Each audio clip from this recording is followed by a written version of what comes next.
de la prevención. Y a su vez vamos a ver el tema de mordeduras, ¿no?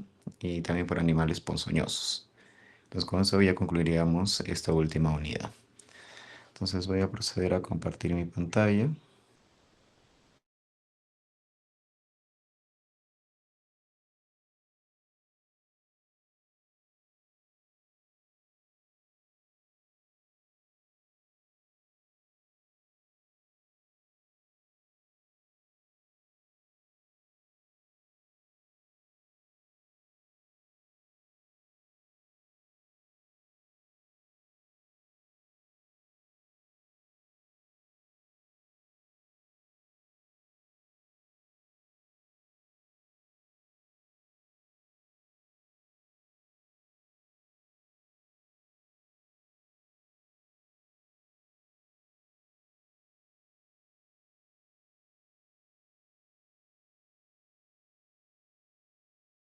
Ya, por favor me confirman si se puede visualizar. Sí se puede ver, doctor. Muy bien. Entonces, comencemos con tuberculosis. A manera de introducción, vemos que tuberculosis es una de las principales causas de morbimortalidad a nivel global, pero en nuestra región, en Perú específicamente, es uno de los países que reportan más casos de infección y muerte por TB. Y si nos vamos a departamentos, Lima, áreas de Loreto y en la región centro como Junín, son casos importantes donde se observan casos y aumento de alta mortalidad. De ahí la importancia de conocer y entender esta infección para poder hacer un diagnóstico temprano y dar tratamiento oportuno debido a que tiene cura. A nivel de características, vemos que en el 90% de las personas que entran en contacto con Mycobacterium tuberculosis, hablamos de pacientes inmunocompetentes, es decir, con una inmunidad intacta, van a poder controlar la replicación de los bacilos, es decir, va a entrar en una fase latente. Entonces, la mayoría de los pacientes están en fase latente, es decir, han entrado en contacto, su inmunidad lo está suprimiendo, pero son pacientes portadores, que en algún momento se podría activar. Entonces, ¿qué condiciones podrían hacer que se active? Puede ser la edad del paciente, el que tenga comorbilidades o que tenga coinfecciones. Y un 10% de los individuos van a desarrollar una enfermedad primaria progresiva, ¿no? Es decir, una neumonía tuberculosa, que se puede diseminar ya sea por vía hematógena o por vía linfática. Y puede afectar no solamente el pulmón, sino puede diseminarse a otros órganos, como vamos a ver más adelante. Puede haber compromisos a nivel de ganglios linfáticos, es decir, adenomegalia. Puede haber compromiso al sistema nervioso central, cardíaco, pericarditis y a otros órganos. Entonces, TBC no solo se limita a pulmón, en realidad puede afectar cualquier órgano, doctores. A manera de epidemiología, vemos que en este mapa se representan las áreas donde más reportan casos de tuberculosis. Entonces, en la imagen vemos que está en rojo toda la región de Loreto, en un lugar donde hay bastante casos de TB, no solo TBC sensible, sino también TB MDR o pre-XDR. En las zonas de costa y región centro también va en aumento en reporte de casos y siendo Junín también un área de mucha importancia en cuanto a notificación de nuevos casos. Vamos a ver que el Mycobacterium pertenece al género Mycobacterium, que no solamente es Mycobacterium tuberculosis, sino también incluye Mycobacterias no tuberculosas, que incluso hay más de 50 especies. La tuberculosis que pueden afectar al humano en cuanto a Mycobacterium no tuberculoso pueden ser Bovis, Africano, Microti, Caneti. Entonces hay bastante, tal vez nombres que no habrán escuchado, pero no es porque no haya o sea poco usual, sino que a veces no se busca o no se sospecha, porque debido a que los métodos diagnósticos que contamos están muy direccionados para Mycobacterium tuberculoso y hay muy pocos estudios o referencias contra Mycobacterium no tuberculosis. Entonces, tal vez la incidencia de casos sea mucho mayor, solo que no se está sospechando o no se está solicitando las pruebas para confirmar. En cuanto a las especies de Mycobacterium, vemos que hay patógenos estrictamente del humano, como el Mycobacterium tuberculosis, Liprae, africanum, Microti, pero también hay especies que pueden ser potenciales o ocasionales que afectan al humano, ¿no? Ejemplo es el Mycobacterium bovis, Mycobacterium caneti, Cansani, Marinum, Simiae, entre otros. Entonces, como ven, hay bastante variedad de micobacterias no tuberculosas que son potenciales de afectación al humano y pueden simular cuadros muy similares al Mycobacterium tuberculosis. En cuanto a las características del Mycobacterium, vemos que su envoltura celular es especial debido a que tiene núcleos de tres macromoléculas que están unidas por uniones covalentes. Estas macromoléculas son el peptidoglucano, el arabinogalactonano y los ácidos micólicos. A su vez, también tiene otras estructuras como lo que son los lipopolisacáridos y los lipoarabinomanano. Y en la parte interna, en su membrana, tiene lo que son las porinas. Entonces, esa pared celular le da ciertas características a esta micobacteria. Entonces, la tinción, el bacilo puede colorearse en una tinción Gram, pero no se puede diferenciar. Entonces, para ello usamos un procedimiento llamado tinción Zell-Nielsen, que lo que hace es conferir a los ácidos micólicos la capacidad de resistir las manchas por el alcohol ácido, ¿no? Después de ser manchadas por los tintes de la mina. Entonces, lo que es lo que da esa característica de tinción ácido-alcohol resistente. Y así es como podemos nosotros visualizarlos en el microscopio, en el también llamado método por tinción Zell-Nielsen o el BK, como ustedes lo conocerán en los establecimientos de salud donde han pasado. Entonces, este método nos permite la detección directa, desde viendo al microscopio, y de poder visualizar el bacilo de Koch. Ahora, este método de tinción Zell-Nielsen es una buena alternativa. Uno, porque es sencillo de hacer. Dos, porque no amerita un laboratorio complejo para poder realizarlo. Y tercero, su fácil accesibilidad. Entonces, tiene cosas positivas, pero tal vez un punto en contra sea su baja sensibilidad, ¿no? Entonces, como su sensibilidad es baja, uno tiene que pedirlo de forma muy frecuente para que puedas tener el chance de confirmar un diagnóstico.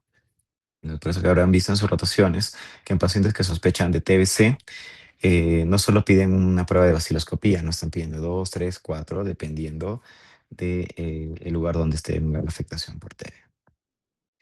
En cuanto a la transmisión de la tuberculosis, vemos que la concentración de las gotitas infecciosas depende mucho de factores, ¿no? Pues la transmisión es por vía respiratoria, por esas gotitas, pero va a depender mucho del número de bacilos generados por paciente, ¿no? Entonces, si es un paciente que tiene demasiados bacilos, obviamente tiene más riesgo de contagio. Dos, que el número de pacientes en la zona de exposición. Entonces, en esa foto se puede ver lo que es un hospital, ¿no?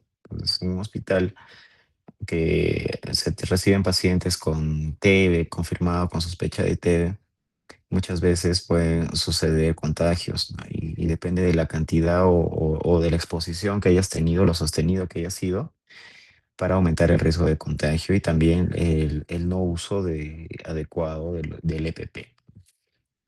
Y otro es el grado de ventilación de la zona, ¿no? Entonces, lo ideal es que en áreas donde se tenga una gran cantidad de personas o pacientes, sean áreas que estén muy bien ventiladas, ¿no? Sobre todo para evitar el riesgo de transmisión. En cuanto a la historia natural de la infección, vemos que la inhalación de las gotitas de aerosol que contienen el Mycobacterium tuberculosis, lo que va a producir es un alojamiento a nivel pulmonar y entrar en una fase de latencia. Entonces, esa fase de latencia es muy variable, chicos. Puede durar años y puede activarse. Entonces, al activarse, es donde puede producir una tuberculosis primaria. Entonces, ese término describe a una infección por TB activa en un huésped, ¿no? Esta puede ser sintomática o puede ser asintomática. Entonces, los pacientes que se tornan sintomáticos es la clínica básica que ustedes conocen, ¿no? Es decir, tos productiva, fiebre, diaforesis, pérdida de peso. ¿no? Es lo habitual, lo que hemos escuchado para sospechar en TBC. Pero también un porcentaje de los pacientes, a pesar de tener la infección activa, pueden estar asintomáticos, es decir, no manifestar clínica, pero pueden contagiar a otras personas, ¿no? Y de ahí la importancia de hacer un buen seguimiento y una buena evaluación. En cuanto a la presentación clínica clásica de la tuberculosis, su inicio suele ser insidioso, su curso es crónico, ¿no? Los síntomas que priman más son los síntomas pulmonares, es decir, tos productiva, puede haber hemoptisis, se asocia también dolor torácico, habitualmente se característica pleurítica, y también puede haber síntomas constitucionales, pérdida de peso, y puede haber clínica no tan específica. Sobre todo se ve en niños, ¿no? En niños no suele ser tan florido. Y en pacientes con inmunosupresión con VIH también puede haber manifestaciones atípicas. Y los pacientes con tuberculosis pulmonar también pueden hacer manifestaciones extrapulmonares, sobre todo si hay compromiso de TBC extrapulmonar. Es decir, hay pacientes que tienen TBC pulmonar confirmado, pero a su vez también tienen TBC en otro órgano, en otro sistema. Se puede ver diferentes compromisos, ¿no? No siempre solo se respeta que sea pulmonar o solo que sea extrapulmonar, ¿no? Puede ser en conjunto. Y la clínica va a depender mucho del órgano que adicionalmente está afectado. En cuanto a los hallazgos radiológicos, en tuberculosis se ha descrito varios hallazgos radiológicos.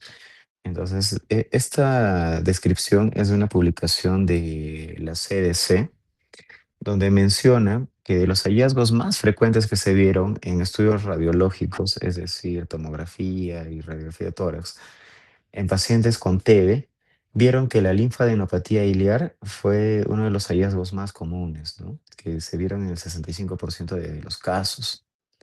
También se vio la presencia de derrame pleural en aproximadamente un tercio de los pacientes. El otro hallazgo radiológico fue la consolidación pulmonar, hace un 27% de los pacientes. Y consolidación a nivel periliar también fue bastante habitual, ¿no? Y no solo ello, también se evidenció otros patrones radiológicos como cavitaciones, como bronquiectasias y el también conocido patrón árbol en brote, que es muy sospechoso de TBC. Entonces, vamos a describir cada uno de los patrones radiológicos para tenerlo claro y orientar al diagnóstico de TBC. Entonces, el primer patrón radiológico que vamos a ver son las adenopatías iliares y mediastínicas asociadas a tuberculosis primaria. Entonces, en la imagen pueden ver que en el lado izquierdo hay una radiografía de tórax y en el lado derecho son dos, bueno, es la misma tomografía de un paciente, solo son diferentes cortes y es la ventana mediastínica, ¿no? Entonces, en la imagen A, correspondiente a la radiografía de tórax, se puede ver que hay crecimiento de los ganglios ciliares del lado derecho, que están indicados por las flechas amarillas, ¿no? Entonces, esas son las adenopatías ciliares. Y en el lado B, eh, un segundito, chicos. Por favor, me confirman si se me escucha bien. Sí, doctor. ¿Y se puede ver? ¿Sí? Sí, también se puede ver. Listo. Entonces, habíamos descrito la primera radiografía de tórax y en cuanto a las imágenes de tomografía en la ventana mediastínica, se puede evidenciar de mejor forma ese crecimiento de los ganglios paraileares, ¿no? Y paratraqueales, que también está señalado con la flecha amarilla del lado derecho. Entonces, esta es una característica muy frecuente en imágenes de pacientes por TBC. La otra característica radiológica son los consolidados. Entonces, en la radiografía del lado A se puede evidenciar un consolidado en el tercio medio del pulmón derecho. Y en el mismo paciente, en un estudio tomográfico en la ventana pulmonar, se ve de mejor forma este consolidado, ¿no? Que está afectando el lóbulo medio. Y también podemos aprovechar este caso para revisar en la ventana mediastínica es el aumento de los ganglios linfáticos ciliares y subcarinales del lado derecho, que están indicados con una flecha amarilla, ¿no? Entonces, en un paciente con TB no solo se puede ver un solo patrón radiológico, ¿no? Pueden haber varios en realidad. En la siguiente imagen es un paciente con infección por VIH, está coinfectado, y en la radiografía ustedes pueden ver que en el ápice derecho hay una afectación, ¿no? Solo que no se puede distinguir muy claro si es un consolidado o impresión en imagen cavitaria. Pero en la tomografía, en imagen B y C, se evidencia que en el ápice de este paciente se trataba de una cavitación, ¿no? Eh, y también en la imagen C se puede ver que aparte de la cavitación hay otras lesiones más pequeñas que son bronquiectasias. Entonces, también se puede ver en tuberculosis estos patrones radiológicos, ¿no? Cavitaciones, bronquiectasias, consolidados o aumento de crecimiento ganglionar. Y en esta diapositiva se puede observar lo que es la progresión endobronquial tuberculosa, ¿no? O también llamado TBC miliar, ¿no? Que es una diseminación por vía linfática del Mycobacterium tuberculosis, ¿no? Entonces, la imagen que se puede ver en la tomografía es ese patrón micronodular difuso, ¿no? Que está afectando ambos campos pulmonares, también llamado el patrón árbol en brote, ¿no? Por su semejanza de una rama de un árbol que está en crecimiento. Y en esta imagen se puede evidenciar mejor este patrón radiológico árbol en brote, que está señalado por las flechas amarillas, ¿no? En un paciente con VIH, miren, con un reencuentro de CD4 bastante inmunosuprimido, que tiene infección por TB, ¿no? Y en la tomografía se evidencia ese patrón radiológico. Y en la imagen B y C se puede evidenciar que aparte de tener ese patrón radiológico árbol en brote, también tiene lesiones consolidativas. Entonces, para que quede claro, en TB no solamente hay un patrón radiológico solo, ¿no? Puede haber muchos patrones radiológicos en un mismo paciente y en un mismo estudio de imágenes. Y si ustedes observan cualquiera de ellos, el patrón árbol en brote, la diseminación endobronquial, lo que son las cavitaciones, consolidados o crecimiento ganglionar, deberían sospechar en posibilidad de TBC por imágenes. Entonces, hasta este punto hemos evaluado las características del Mycobacterium, hemos visto la presentación más habitual, que es la presentación pulmonar, las manifestaciones clínicas más habituales y los patrones radiológicos.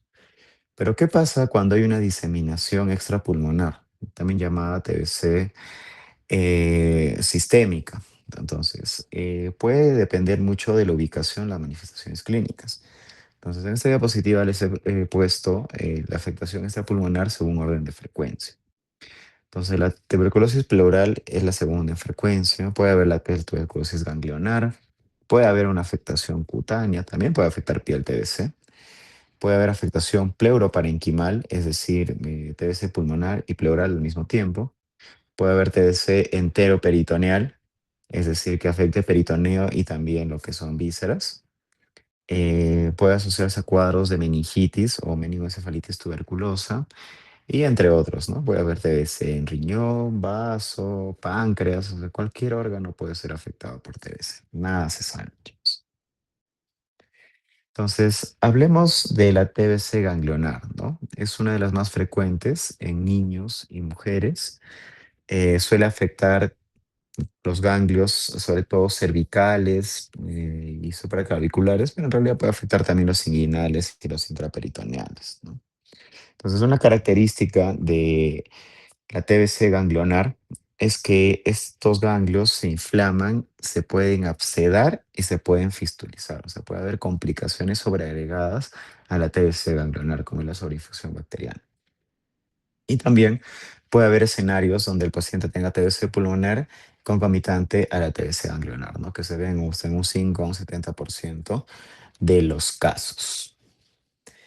En cuanto a las manifestaciones clínicas, vamos a ver que la presentación más común en adultos jóvenes es la linfadenopatía crónica no dolorosa aislada, ¿no? Entonces, los síntomas sistémicos en estos casos no suelen ser comunes y puede haber cuadros febriles hasta en un 20 o 50% de los casos de pacientes no infectados con VIH y hasta en un 60-80% de los que tienen coinfección por VIH. Entonces, en muchos de los escenarios solo se ve el crecimiento ganglionar, ¿no? El paciente puede referir no tener otra manifestación y ya saben que la fiebre no está presente en todos los escenarios. Entonces, esta masa que va en crecimiento puede estar presente hasta 12 meses antes del diagnóstico, ¿no? Simple y llanamente porque no da mucha manifestación clínica, aparte del aumento de volumen. En cuanto al examen físico, esta masa suele ser firme, discreta, o puede haber nodos enmarañados o fijados a otras estructuras circundantes, ¿no? Y en cuanto a las características de la piel, puede estar indurada, ¿no? Y una complicación de este aumento de volumen pueden ser los abscesos y las fístulas ya descritas. Entonces, en esta imagen se puede ver a un paciente que tiene crecimiento ganglionar a nivel de la región cervical, ¿no? Miren que hay dos ganglios bien aumentados de tamaño y también en la región axilar. Entonces, este paciente que tiene infección por VIH con un nivel de CD4 de 35, se le pidió un estudio de imagen, es decir, un estudio tomográfico de la región cervical y se pudo observar que había una masa grande de contenido líquido, ¿no? Es un ganglio abscedado que para confirmar el diagnóstico fue drenado y se envió la colección a pruebas de cultivo, ¿no? En este caso dio positivo para TBC por cultivo y se le pidió pruebas de susceptibilidad, ¿no? Donde menos mal se dio susceptible a drogas de primera línea, como son isoniazid y rifampicina, y se le ofreció tratamiento, ¿no? Posterior a ello ya se le ofreció el tratamiento antirretroviral y el paciente pudo tener una recuperación favorable, ¿no? Al tratamiento. Entonces, esas pruebas, como son cultivos, vaciloscopía o pruebas moleculares, no solamente están destinadas a pedirse en muestras como esputo o lavado broncoalveolar. En realidad se pueden pedir en tejidos, biopsias, colecciones, abscesos. Entonces, esa es la ventaja de poder hacer estas pruebas, no solamente en un medio, ¿no? Sino en diferentes, para confirmar el diagnóstico. Así como también hay afectación a nivel ganglionar, puede haber afectación en otros sistemas como es el sistema nervioso central. Entonces, de afectación al sistema nervioso central va a depender mucho de la ubicación donde está siendo afectada por TBC. Entonces, tenemos la meningitis tuberculosa, podemos tener la meningitis tuberculosa con TBC miliar, podemos tener la encefalopatía tuberculosa, es decir, cuando no hay afectación de meninge. Puede haber complicaciones como es la vasculopatía tuberculosa o la vasculitis tuberculosa, que es una complicación posterior a una meningitis, es decir, hay inflamación de los vasos sanguíneos. Eso puede conllevar a eventos trombóticos, hemorrágicos, isquémicos, a consecuencia de una meningitis tuberculosa, ¿no? Eso se denomina vasculitis tuberculosa. O también puede haber la afectación de una masa, ¿no? Que ocupa un espacio, lo también llamado el tuberculoma, ¿no? O un absceso tuberculoso, que también se puede dar. Entonces, como ven, TBC puede simular muchas cosas, ¿no? Entonces, ver una masa en un estudio tomográfico de resonancia cerebral puede sospecharse en una neoplasia o un absceso, o podría ser ese también llamado tuberculoma. Y también puede haber afectación a nivel de la médula espinal, ¿no? O la aracnoiditis tuberculosa. Y a su vez, por diseminación hematógena, también puede afectar vértebras, chicos, o también llamado el mal de Pod, ¿no? Es la afectación de vértebras, que también puede incluir incluso médula, es decir, una mielitis, asociado a TBC, ¿no? Y confirmar el diagnóstico a veces suele ser bien difícil en estos escenarios, porque habría que enviar muestras de tejido, es decir, de tejido vertebral, para ello obtenido por una biopsia que no suele ser tan accesible realizarlo, ¿no? Debido a que ameritaría procedimientos invasivos, como es una biopsia hecha por un neurocirujano o por el radiólogo intervencionista, que no en todos los casos se puede realizar, ¿no? Va a depender mucho de la ubicación, el grupo de tarea del paciente o las comorbilidades que pueda tener, que en algunos escenarios pueden impedir la realización de este examen. En muchos de estos casos, a veces le ofrecemos tratamientos solo basándonos en imágenes, características clínicas o el contexto epidemiológico, ¿no? Pero para que sepan que la TBC puede afectar también a este nivel. Entonces, hemos visto que TBC no solamente respeta pulmón, puede afectar otros órganos. Entonces, ¿cómo nosotros podemos confirmar que estamos frente a un caso de TBC y no solo quedarnos en esa posibilidad de que sí sea? Habría que entender primero los métodos diagnósticos que contamos en la actualidad. Entonces, para llegar al diagnóstico es importante hacer una buena valoración clínica, ¿no? Una correcta anamnesis, una buena historia clínica, buscar datos epidemiológicos, contactos directos, antecedentes. Tal vez el paciente ya haya tenido TBC en el pasado. No sabemos si ha completado o no el tratamiento específico. O tal vez algún en su entorno familiar o amigos ya han tenido esta enfermedad. Entonces, para ello hay que hacer una buena valoración clínica y también un correcto examen físico. Si sospechamos que la afectación puede ser pulmonar, pues hay que escuchar al paciente, hay que apoyarnos con estudio de imagen. Y si hay afectación en el sistema nervioso central, hay que pedir estudios tomográficos, hay que hacer un estudio de LCR para confirmar el diagnóstico. Entonces, hay que hacer una buena valoración clínica. Dos, estudios de imagen. Hemos visto que en TBC hay muchos patrones radiológicos y muchos de ellos son muy típicos de tuberculosis. Entonces, si ustedes tienen un paciente que ven un estudio de imagen compatible o con sospecha de TB, obviamente hay que confirmarlo con los siguientes exámenes que vamos a hablar. Otros son la microbiología, entonces, los estudios de baciloscopía. Microbiología son fundamentales. Los métodos de cultivo tienen muchas ventajas, chicos. Pueden confirmar TBC y no solo eso, pueden detectar mecanismos de resistencia, así como vimos en la clase de antibiograma. Igual para TBC se puede hacer un antibiograma con métodos de cultivo y te permite detectar susceptibilidad a drogas de primera línea y de segunda línea. Entonces hay que pedir cultivos.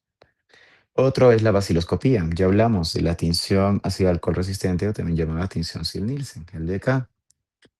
Tiene muchas ventajas. Ya mencionamos su accesibilidad, bajos costos, no requerimiento de laboratorios complejos, pero también puede tener sus limitaciones. Pero no de tener ellas no quiere decir que no la vamos a usar, ¿no? Sino hay que saberla optimizar. Y lo otro son las plataformas moleculares, ¿no? Que son las más actuales. Hay muchas plataformas moleculares. La que más usamos es el GeneXpert, que te permite el diagnóstico de TBC de forma precoz, porque el resultado está en horas. Otra ventaja es que puede detectar genes de resistencia dependiendo de la plataforma que ustedes usen. Hay plataformas que detectan genes de resistencia para drogas de primera línea como isoniazida y rifampicina, como también hay perdón, hay plataformas que pueden detectar resistencia a drogas de segunda línea en inyectables, ¿no?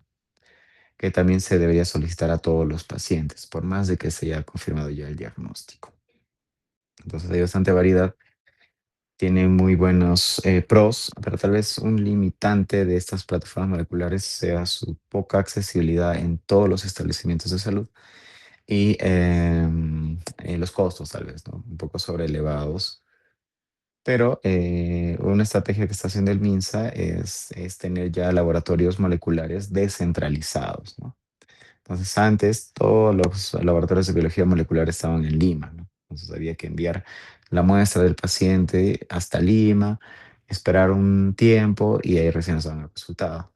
Hoy en día ya hay laboratorios descentralizados, como el que tenemos en Pilcomayo, ¿no? Que pertenece a la región Junín, donde nos permite, pues, enviar la muestra en menos tiempo y tener resultados más prontos. No porque una plataforma sea más costosa, no debería ser menos accesible para la población que más lo requiere. Bien, entonces, la vaciloscopía puede confirmar TBC. Ya vimos que su limitación es su poca sensibilidad y especificidad. Los cultivos, sobre todo su plus es en su especificidad.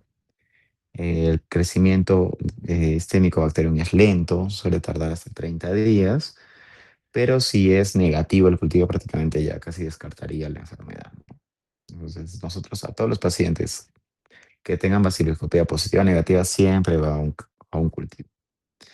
Y lo otro son las pruebas moleculares, ¿no? Que ya vamos a ver que detectan genes de resistencia. Entonces, en cuanto a la baciloscopía, que es la visualización directa del bacilo ácido alcohol resistente a través del microscopio, lo suelen reportar de acuerdo a cruces, ¿no? Entonces, tal vez ustedes en el hospital han visto que un paciente con TB dicen, no, TB positivo, BK, una cruz, o BK dos cruces, o BK tres cruces, ¿no? Y la gente se alarma, ¿no? Cuando tiene más cruces. Y lo hacen porque mientras más bacilos se observen en campos, quiere decir que el paciente tiene más riesgo de contagio, ¿no? Entonces, ¿cómo se reportan estas cruces? Entonces, si no se observan bacilos en 100 campos observados, se reporta como negativo. Entonces, si se observa de 1 a 9 bacilos en 100 campos observados, se reporta como paucibacilar. Si se ve al menos un bacilo por campo en 100 campos observados, se reporta como un BK positivo, una cruz. Si se ve de 1 a 10 bacilos promedio por campo en 50 campos, se reporta como dos cruces. Y se ve más de 10 bacilos promedio por campo en 20 campos observados, se reporta como tres cruces. Entonces, este cuadro, chicos, es importante. Yo les recomiendo que lo revisen bien, que lo aprendan, porque esto sí o sí va en el examen. ¿Ok? Listo. Eh, entonces vimos que la sensibilidad en cuanto al mililitro de esputo puede ser hasta el 60% en el mejor escenario, ¿no? Donde hubiesen demasiados bacilos. Pero no en todos los pacientes se cumple ese escenario, ¿no? Entonces, no en todos va a ser el 60%, ¿no? En realidad suele ser menor. Entonces, se logra visualizar con la tinción Ciel-Nielsen, ¿no? Y pues se puede contabilizar estos bacilos. En cuanto a los métodos disculpe, en cuanto a ver qué tenemos en medios sólidos y medios líquidos, ¿no? Entonces, los cultivos en medios sólidos son el cultivo Lowenstein-Jensen, ¿no? También tenemos el método Ogawa o Agar, ¿no? Y también tenemos los sistemas automatizados en medios líquidos, ¿no? Como es el MODS, ¿no? Que tiene bastante especificidad y una sensibilidad superior. Entonces, los cultivos, aparte de su buena especificidad, también tienen una buena sensibilidad. Pueden detectar entre 10 a 100 bacilos por mililitro de esputo, ¿no? Entonces, los medios de cultivo pueden ser, ya mencioné, líquidos o sólidos y pueden ser diferenciados en base de agar o de huevo. Entonces, ¿a qué quiere decir que en medios líquidos o sólidos? Quiere decir que estos cultivos se pueden pedir no solo en esputo o lavado broncoalveolar, sino también se pueden eh, pedir en tejidos, chicos. Tejidos se pueden pedir hasta en hueso, ¿no? O en colecciones, abscesos. Entonces, independientemente de donde ustedes observen que el órgano está afectado y puede ser sospechoso de TB, pueden pedir medios de cultivo. Se puede realizar. El crecimiento será lento, pero les puede confirmar el diagnóstico. Entonces, en esta imagen se puede evidenciar un cultivo por medio de Lowenstein-Jensen, medio sólido, que puede confirmar el diagnóstico con una sensibilidad alta. Y este es un cultivo automatizado en medio líquido, que es el cultivo MODS, ¿no? Se puede observar los pozos ¿no? Que te permite una detección más rápida comparando con el otro método, Lowenstein-Jensen, al ser automatizado. Y también otra ventaja es que te puede detectar susceptibilidad, ¿no? A las drogas de primera y segunda línea. Y en este cuadrito les he puesto la sensibilidad y especificidad dependiendo al método que usemos, ¿no? Entonces, vemos el MODS, vemos que su sensibilidad puede llegar hasta el 96% y una especificidad prácticamente del 100%, comparándolo con otros métodos, ¿no? Como el BACTEC, que puede ser superior al 70%, pero no llega al 100%. Bien, entonces, así como podemos hacer diagnóstico de TBC activa por métodos de vaciloscopía y cultivo, también es importante ver qué pacientes han estado en contacto con el Mycobacterium, pero tal vez no están desarrollando clínica porque están en un periodo de latencia. Recordemos que un 90% de los pacientes va a estar en una fase latente. Entonces, también existen pruebas para ver qué pacientes se encuentran en esa fase. Entonces, las pruebas que más se usan son el PPD, ¿no? Que lo que mide es el diámetro, ¿no? De una reacción dérmica que es positivo si supera el valor más de 5 milímetros. Y también tenemos los métodos como es el cuantiferón, ¿no? O el interferón gamma, que es una prueba en sangre que también te puede detectar si el paciente ha sido expuesto o no al Mycobacterium tuberculoso en algún momento de su vida. Entonces son importantes sobre todo en ámbitos donde el riesgo de contagio por TBC es alto, ¿no? Entonces, ¿quiénes estarían en ese grupo? Definitivamente personal de la salud.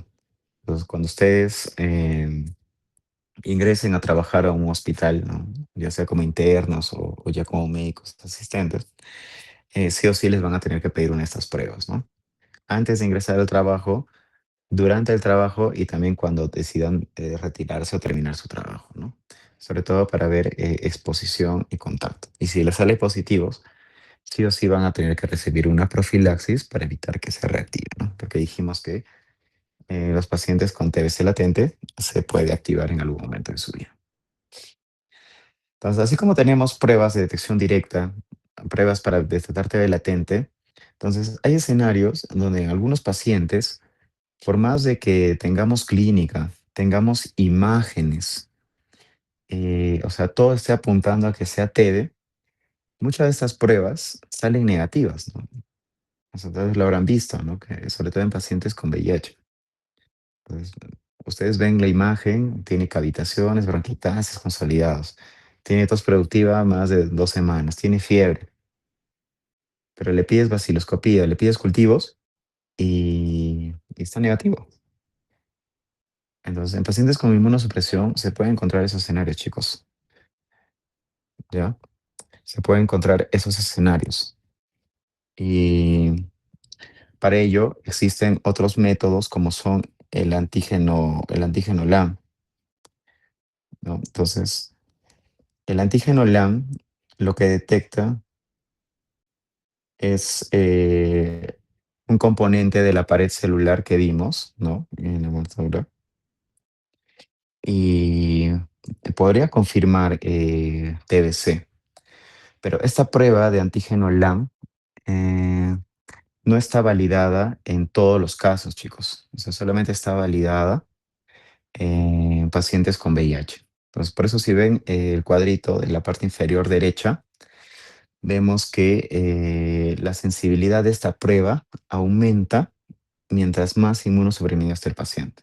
Es decir, si su conteo de CD4 está en menos de 200, la sensibilidad de esta prueba es del 39%. Pero si su CD4 está en menos de 100, sube hasta el 51%.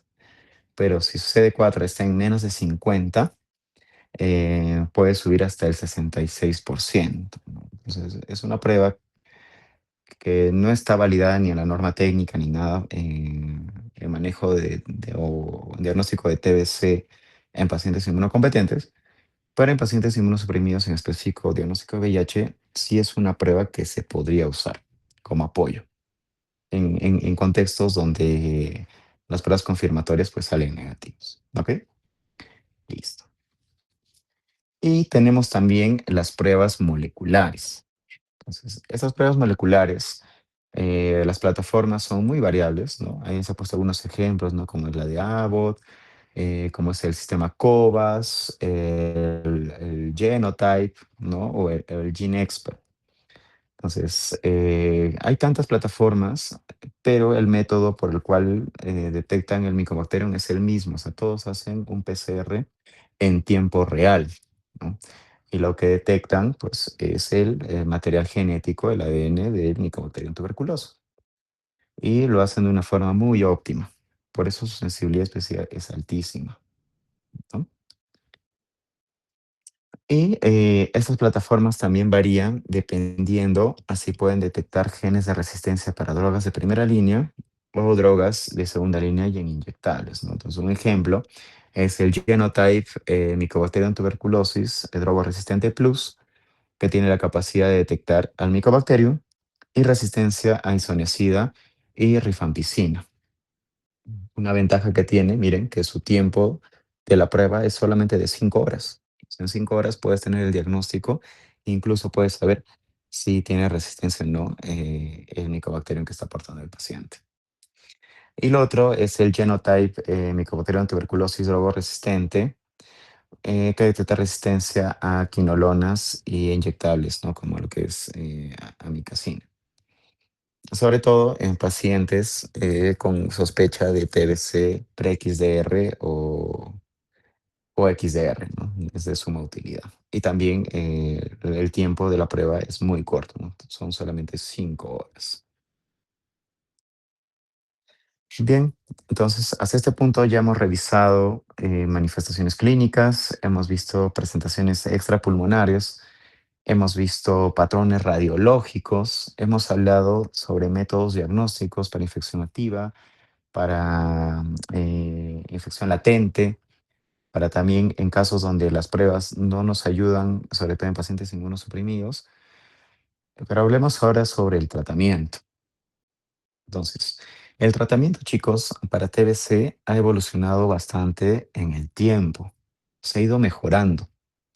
Y nosotros consideramos a un fármaco deseable para el manejo de TBC cuando cumple estas cuatro características. Uno, tiene que ser un fármaco de actividad bactericida. Entonces, ¿a qué se refiere con actividad bactericida?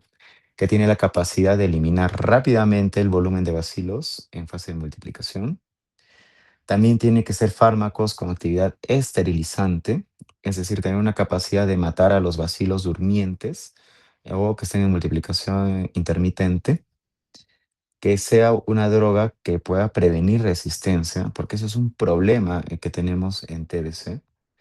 El nivel de resistencia o TBC resistente isoniazida o ISO o pre-XDR va en aumento, chicos, sobre todo por el uso inadecuado o por los fracasos en los tratamientos que se le ofrecen a los pacientes. Y el otro es que tenga una mínima toxicidad. Entonces, siempre que vamos a usar un fármaco de uso prolongado, lo ideal es que tenga la menor toxicidad posible. Entonces, si un fármaco cumple estas cuatro características, se considera que es un fármaco deseable para pertenecer a un esquema antituberculoso. Y otro, para armar un esquema, es que de los fármacos que usen, al menos tres o cuatro tienen que tener una eficacia comprobada.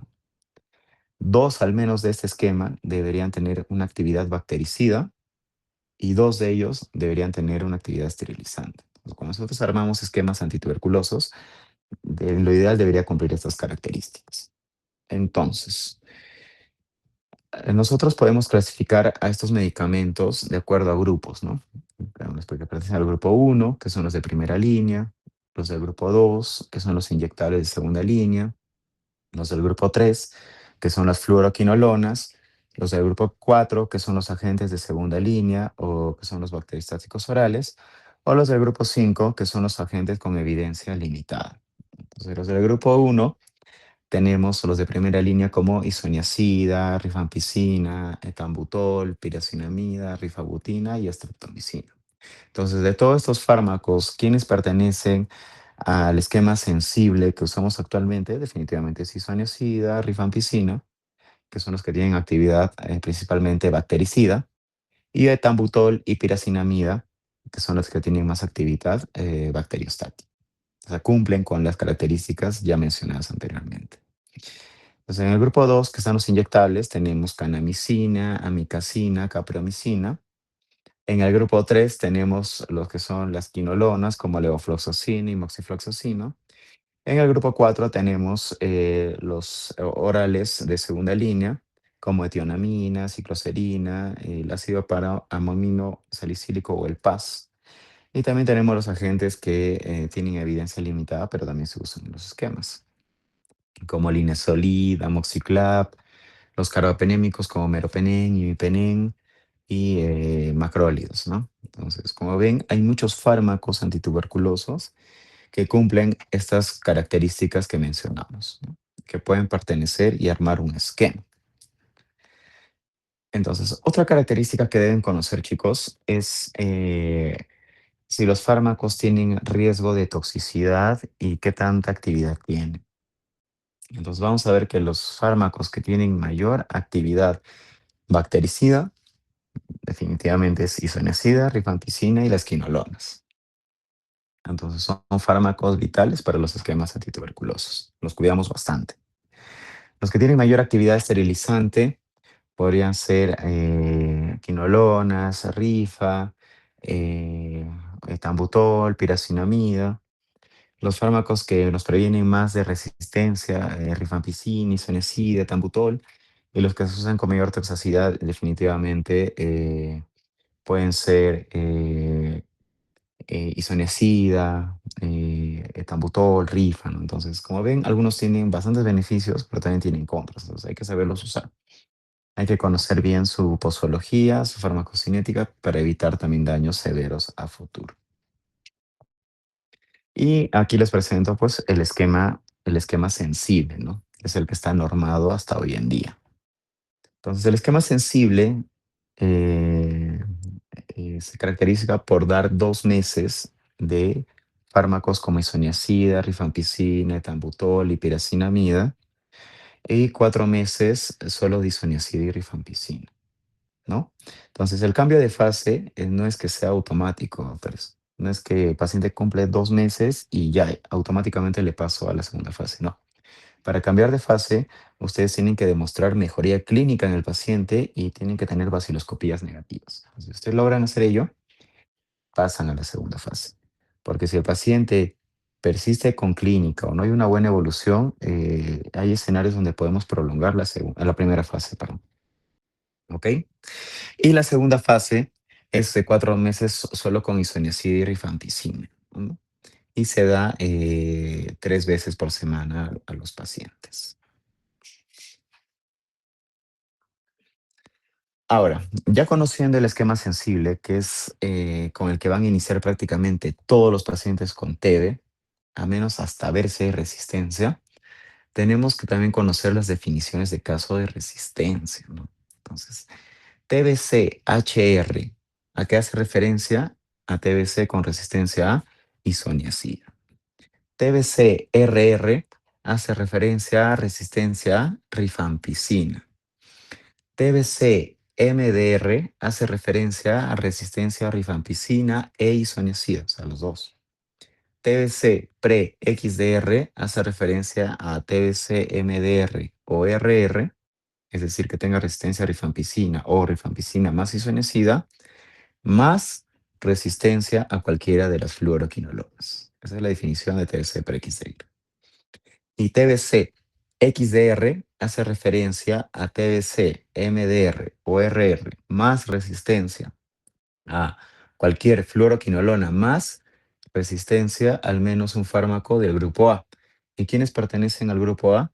Tenemos bedaquilina, linezolid y las quinolonas. Entonces, si hay resistencia a alguno adicional de ellos, ya sería considerado TBC XDR. Entonces, por favor, chicos, esta diapositiva apréndanselo bien. Las definiciones, cuándo son TBC, HR, RR, y también este cuadrito de los grupos A, B y C, ¿ok? Porque eso también viene en el examen. Pero todo les voy a preguntar caso clínico de definición dependiendo a un antibiograma. Y también este cuadro tienen que aprendérselo bien porque dependiendo de las definiciones ya vistas aquí, ustedes van a poder ofrecer un esquema de tratamiento más adecuado para resolver y curar al paciente con TB, ¿no? Entonces, en el caso de que sea sensible, es decir, que en las pruebas moleculares y de cultivos no hayan visto resistencia, ya saben que van a mantenerlo con el esquema sensible. Ya saben, 2 meses isoniazida, rifampicina, tabutol, piracinamida y 4 meses de isoniazida y rifampicina. En el caso que sea TBC-HR, es decir, resistencia a isoniazida, no van a poder usar isoniazida. ¿Qué le van a cambiar? Con levofloxacina, ¿no? Van a dar 6 meses de levofloxacina, rifampicina, tambutol y piracinamida. En el caso de que sea TBC resistente a rifampicina o TBC MDR, que es resistencia a isoniazida y rifampicina, nótense que los esquemas cambian. Hay dos esquemas que podemos ofrecer, que es el BPAL y el BLC, ¿no? El BPAL es en 6 meses y el BLC es en 9 meses, ¿no? Son fármacos como bedaquilina, linezolid, moxifloxacino, ¿no? O clofazimina, se le podría llegar hasta piracinamida. Entonces son esquemas que pueden curar al paciente, pero no están aprobados para que cualquier médico los prescriba, ¿no? O sea, uno puede notificar el caso, pero la aprobación de estos esquemas es validado por médicos consultores, ¿no? En un comité de expertos, que es el CREER o el SER, ¿no? Donde se reúnen sobre todo médicos especialistas en neumología e infectología para armar estos esquemas y definir pues si va a curar al paciente. Entonces, uno como médico general o de otra especialidad, pues sí puede notificar el caso, pero la aprobación de esos esquemas al final va a ser llevado por un comité de expertos. En el caso de TBC pre-XDR, se puede ofrecer también los esquemas BPAL, BLCC. Miren que el tiempo varía bastante, ¿no? Se puede prolongar hasta 12 meses. Y en caso de TBC XDR es de 18 a 24 meses, ¿no? Con fármacos sobre todo en inyectable, ¿no? Como imipenicilestatina o meropenem, más otros medicamentos que se arman dependiendo a la susceptibilidad, ¿no? Entonces, eso ya también se ve el caso en un comité de expertos. Y también tenemos los esquemas modificados, que sobre todo en contextos donde tal vez no hay resistencia, pero sí hay reacción adversa a los medicamentos, ¿no? Hay pacientes que tienen RAM a rifampicina, isoniazida, tambutol, entonces se tienen que armar esquemas especiales para curar esos pacientes. Entonces, les recomiendo también, chicos, que se aprendan estas abreviaturas, ¿no? La abreviatura de todo, de la mayoría de los fármacos antituberculosos, porque en el examen no les voy a poder poner así, ¿no? El nombre completo, ¿no? De amicacina, amoxiclavulánico, de aquilina, ¿no? Se lo voy a poner con abreviatura, porque sería demasiado texto, ¿no? O sea, no entrarían las preguntas ni en las hojas del examen. Y también en la mayoría de preguntas de exámenes de NAM, recientado médico, hasta el internado, o sea, les preguntan así. Entonces, la obligación también es aprenderlo con las abreviaturas, no solo el nombre completo. ¿Ok? ¿Y qué pasa si nosotros estamos tratando paciente con TBC extrapulmonar, ¿no? Sobre todo con compromiso en sistema nervioso central, osteoarticular o miliar, ¿no? Y ese esquema, o sea, es un paciente con TBC sin resistencia, ¿no? Susceptibilidad a drogas de primera línea. Entonces el esquema es sensible, es tal cual. Lo único que cambia es la segunda fase, ¿no? Que se prolonga de 4 meses, lo prolongamos a 10 meses para que la duración completa sea de un año, ¿no? Entonces damos 2 meses del núcleo básico, isoniazida, rifampicina, tambutol y piracinamida, y damos 10 meses de isoniazida y rifampicina. Para el seguimiento, todo paciente diagnosticado se tiene que hacer estudios basales, definitivamente. Hay que saber cómo está su nivel de hemoglobina, sus plaquetas, hay que descartar comorbilidades, hay que ver cómo está su nivel de glicemia, su función renal, hay que ver cómo está su función hepática. Tienen la obligación de descartar inmunosupresión, hay que descartar VIH, hepatitis, sífilis, En caso de ser mujer en edad fértil, hay que descartar embarazo, porque los fármacos también están contraindicados en la gestación, sobre todo en el primer trimestre. Hay que pedir las pruebas de susceptibilidad. Por más de que ya tenga diagnóstico por vaciloscopía, cultivo, hay que pedir plataformas moleculares para descartar resistencia, ¿no? Y a los pacientes se les hace control de vaciloscopía. Entonces, al mes se les hace controles para determinar si el paciente sigue contagiando o no, o cómo va la progresión de la enfermedad. Y como verán, la evaluación no solamente es del médico, también es una evaluación multidisciplinaria, o sea, tiene que pasar por enfermería para que vean temas de adherencia. Recuerden que este es un tratamiento supervisado, no es que tus pastillas, el paciente se lo lleva a la casa, tiene que ser visto por personal que está tomando realmente el paciente. Evaluación por servicio social, hay muchos temas sociales en este contexto de TBC, ¿no? Planificación familiar, nutrición, entre otros, ¿no? Entonces, como verán, es un manejo multidisciplinario. Por eso hay un programa de tuberculosis que se encarga del seguimiento y la curación de estos pacientes. Entonces, algo más que quería hablarles es sobre los RAMs, ¿no? Los RAMs antituberculosos, chicos. Es importante que conozcan las reacciones adversas a los fármacos. Al menos obligatoriamente deberían saber de isoniazida, rifampicina, piracinamida y etambutol. De ellos sí o sí de memoria se tienen que saber los RAMs. Es el esquema de sensible y lamentablemente estos RAMs son muy fáciles de ver. Entonces es importante conocerlos para asociar al fármaco y al momento de hacer los retos de tratamiento, porque cuando nosotros damos el esquema sensible a un paciente y ese paciente hace una interacción, a veces es difícil saber a qué droga hizo la interacción, ¿no? Porque ustedes leen, dicen, isoniazida incrementa en transaminasas, pero rifampicina también te incrementa transaminasas. Entonces, ¿cuál de ellos es el responsable, no? A veces es un poco difícil saber. Entonces, ¿cómo nosotros podemos identificar? Es sencillo, ¿no? Lo que hacemos es suspendemos todo el tratamiento, esperamos de que el RAM desaparezca y reiniciamos el tratamiento, pero droga por droga, ¿no? Entonces, cuando vemos que al administrar una droga presenta el evento, entonces le asociamos a esa droga y la reemplazamos, ¿no? Así es como se hace los retos de tratamiento antituberculoso. Entonces, por favor, este cuadro también lo revisan bien y se lo aprenden. Y tenemos también las medidas de protección respiratoria personal, ¿no? El uso adecuado del EPP. Entonces, dependiendo de la tarea que van a realizar, tiene que ser el EPP adecuado, ¿no?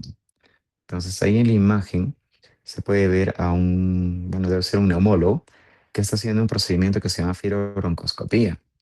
Y si ustedes ven, lo está haciendo con una mascarilla de 3 pliegues. Entonces, para esa tarea debería hacerlo con una mascarilla N95. Porque si es un paciente con sospecha de TB, al hacer ese procedimiento, pues el paciente puede toser, puede formar aerosoles y puede haber riesgo de contagio. Entonces, en la siguiente imagen se ve lo que es un área de hospitalización, ¿no? Entonces, un error que se ve ahí es las camillas, no están prácticamente pegadas unas a otras, ¿no? Por más de que un hospital tenga limitaciones, debe contar con todas las medidas de bioseguridad, ¿no? Tener a los pacientes así también no es lo correcto. Y en el último, ya es un paciente que está haciendo una tarea de movilización al paciente. Y bueno, él sí está usando su EVP adecuado, ¿no? Mira, está usando la mascarilla, está usando su protector facial, sobre todo para evitar formación de aerosoles, ¿no? Entonces, dependiendo a la tarea que se hace, uno también tiene que usar su equipo adecuado para evitar infecciones. Y otros son los aislamientos, chicos. Entonces, existen diferentes tipos de aislamiento. Y los aislamientos también dependen del contexto de paciente. Tenemos aislamiento a presión de aire negativa, tenemos a presión positiva y, va a depender del escenario, ¿no? Entonces, los aislamientos de aire a presión negativa, hay un sistema de recambio de aire, ¿no? Que es a cada hora. Y la intención es contener el germen en ese ambiente, ¿no? Entonces, los que tal vez se han rotado en salud sobre todo, no sé si han visto que hay ambientes, sobre todo están al fondo de los pasillos, donde solamente hay un paciente y siempre está la puerta cerrada. Y si ustedes ven arriba en el techo, hay como unas rejillas donde está sonando, ¿no? Entonces, esos son ambientes a presión negativa, ¿no? Es decir, mantienen al germen ahí en ese ambiente y por el sistema de recambio de aire está circulando. O sea, no es necesario que las ventanas estén abiertas para que se ventile. Y hay otros que son a presión positiva, que lo que hacen es mantener estéril el ambiente, ¿no? Hacen evitar que haya gérmenes. Entonces, ¿a quiénes aislarían a presión positiva? Definitivamente a personas que no tienen infección, ¿no? Pero que tienen riesgo de infectarse, como que son pacientes neutropénicos o pacientes post-trasplantados, ¿no? Entonces, como verán, también los aislamientos hospitalarios cambian dependiendo a la infección o el foco que tiene el paciente. Y otro es la indicación de la terapia preventiva de TED, chicos. Entonces, el MINSA también ha normado indicación de terapia preventiva de TED. Entonces, ¿a quiénes está destinada esta indicación? Está destinado a menores de 5 años, que son contactos de casos índices de pacientes con TBC pulmonar. También a menores de 5 años a más, que sean contactos de un caso índice de TB confirmado bacteriológicamente. Pacientes de 5 años a más que sean contacto en caso de índice de TBC pulmonar sin confirmación bacteriológica y que tengan resultado de un PPD mayor o igual a 10, o personas con un PPD mayor o igual a 10 u otra prueba inmunológica positiva, personas que pertenecen a grupos de riesgo vulnerables para TB, personas con conversión del PPD, ¿no? Es decir, que su resultado está más de 10 en una primera prueba y en otra menos de 10 en un periodo de 2 años, y en personas con VIH, ¿no? Entonces, eso es una indicación nueva, chicos. Antes, la terapia preventiva no estaba indicado en los pacientes con VIH, ¿no? Pues bien, al contrario, los pacientes con VIH era el énfasis en confirmarles el diagnóstico. Pero como sabrán, si bien la asociación es fuerte, pero no en todos los pacientes con VIH tienen TB. Entonces, la norma técnica nos indica que a todo paciente con VIH que se le ha descartado TB, obligatoriamente tiene que recibir una terapia preventiva. Entonces, esa terapia preventiva la damos con varios fármacos, pero este cuadrito resume los que usamos actualmente y los que son más cómodos para los pacientes. ¿Por qué? Porque las dosis son semanales, ¿no? Los fármacos que usamos son isoniazida y rifapentina. Entonces, ahí no les he puesto, pero por favor anótenlo. H hace referencia a isoniazida. La P hace referencia a rifapentina, no es piracinamida, es rifapentina. Entonces, por favor, anótenlo, no se me fue, no lo puse en este PPT, pero ya está bien. H es isoniazida, P es rifapentina.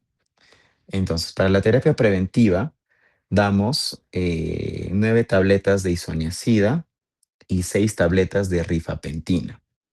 ¿Cómo lo damos? De forma semanal. Entonces, el paciente recibe en promedio 15 tabletas semanales por un periodo de 3 meses o 12 dosis, ¿no? Entonces, de esa forma, el paciente puede evitar activación por TBC, ¿no? Entonces, cualquiera de los que cumplan en este cuadro pueden recibir esta terapia preventiva de tuberculosis y podrían evitar la activación. Y por último, tenemos lo que es la vacuna, ¿no? La vacuna que es administrada en el recién nacido en las primeras 24 horas, que es la BCG. Entonces, prácticamente todos ustedes deben de tener la vacuna BCG. Entonces, la vacuna BCG no evita la infección por tuberculosis como tal, pero lo que evita es las formas graves o sistémicas, ¿no? Entonces, una gran ayuda que debe continuar en el sistema de salud. Muy bien, entonces hasta ahí vimos lo que es el tema de TBC. Entonces, hasta ahí, chicos, ¿alguna pregunta con TB? ¿Alguna duda? Los escucho antes de pasar al siguiente.